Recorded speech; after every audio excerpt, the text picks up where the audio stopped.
the airport na kasi pauwi na ako. Yay! Natapos ko na yung contract ko for now. I'm so excited to go home kasi surprise kasi Chard. Hindi niya pa alam to. Nalaman ko lang yung balita na to 2 weeks ago, I think 2 to 3 weeks ago, nung nasa Ovation pa ako, which is in Singapore.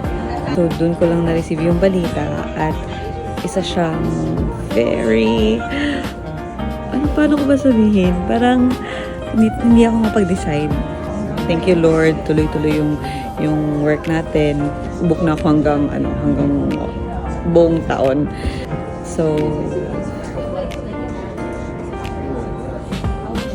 So I made this decision. Kailangan ko mag-stay muna sa Pinas for a bit. Hindi ko lang paano ikwento na parang mapasurprise. Kailangan ko lang mag-stay muna sa Pinas. Super excited na ako para i-surprise si Chard. Wala talaga siyang kaalam-alam.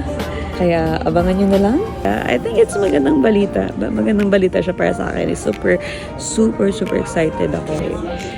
Gustong-gusto ko rin to. Kaya boarding na ako. I have 2 layovers, so it's gonna be a long flight for me. I can't wait. I'm so excited to share this news to him, and can't wait to share it to you guys as well. I'm so excited, and sana maging successful. Yes. So bye for now.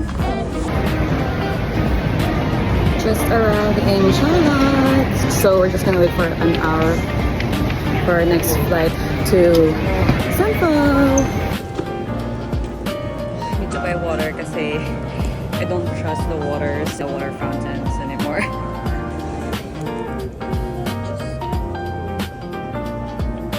Got my sushi. The best na baon talaga hard-boiled eggs. Bago malis talaga sa barko, kumukuha na ako sa Windjammer ng hard-boiled eggs tapos binabaon ko. So, nakalock yun sa tissue at saka sa ziplock. Hindi naman nakaharang. Okay naman so far. So,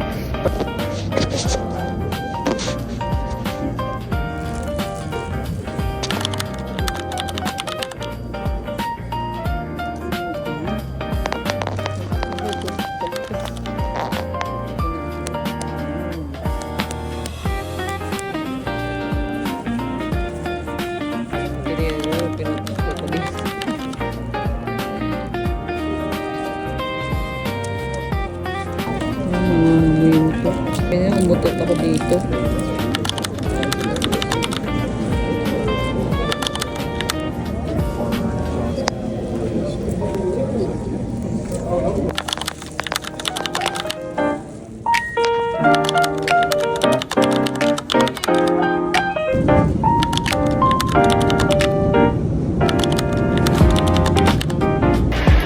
Just landed. Almost 6 a.m.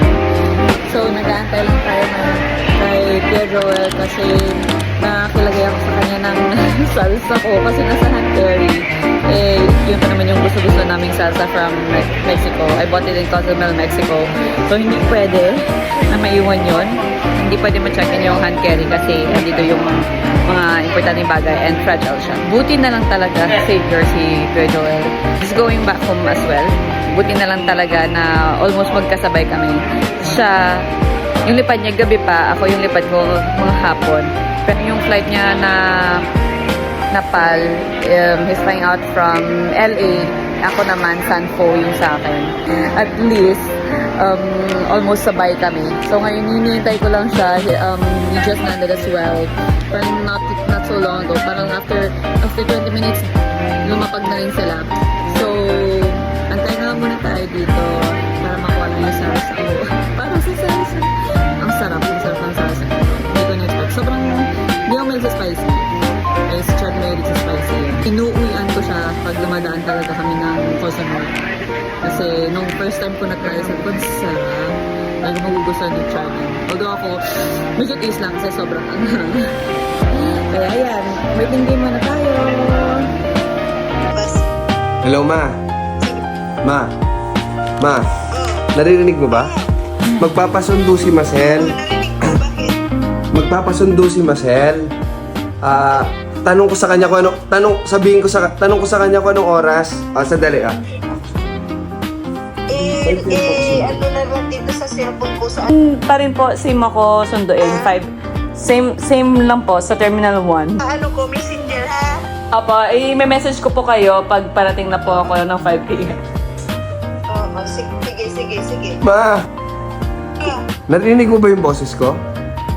narinig, may sipon. Pareho tayong may sipon. Eto, yung pagkakaiba ng boses nito, yung susunduin mo. Ay, maliwanag. Yun. Maliwanag siya. Ano oras? Oh, sige po, mamaya po 5 p.m. Opo. Ma, nandito na siya. Magkasama kami.